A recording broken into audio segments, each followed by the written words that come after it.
तर आता ही बजाजची प्लॅटिना गाडी आहे, काय डिटेल्स आहे त्याचे? ही प्लॅटिना 2019 ची गाडी आहे. फर्स्ट ओनर आहे. गाडी चालली 50-51 किलोमीटर. गाडी 110 सीसी आहे आणि डिस्क ब्रेक आहे पुढचं. गाडी एकदम कंडिशनमध्ये आहे. या गाडीला ॲव्हरेज बी चांगला आहे. कोणाला पाहिजे असेल तर फोन करा. तर आता तुम्ही बघू शकता ही बजाजची प्लॅटिना गाडी आहे, 110 सीसी, 2019 ची गाडी आहे.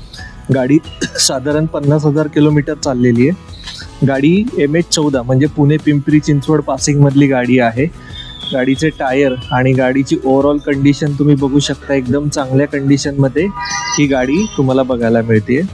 जर ही गाडी तुम्हाला आवडली असेल आणि तुम्हाला या गाडी संदर्भात एन्क्वायरी करायची असेल तर स्क्रीनवर दिलेल्या नंबरवरती कॉल करा. गाडीची किंमत आणि इतर डिटेल्स तुम्ही जाणून घ्या. आणि गाडी जर प्रत्यक्ष बघायची असेल तर यांचं ऑफिस जे आहे हे कात्रज कोंढवा रोडवरती गोकुळनगर चौकामध्ये पुण्यामध्ये यांचं ऑफिस आहे.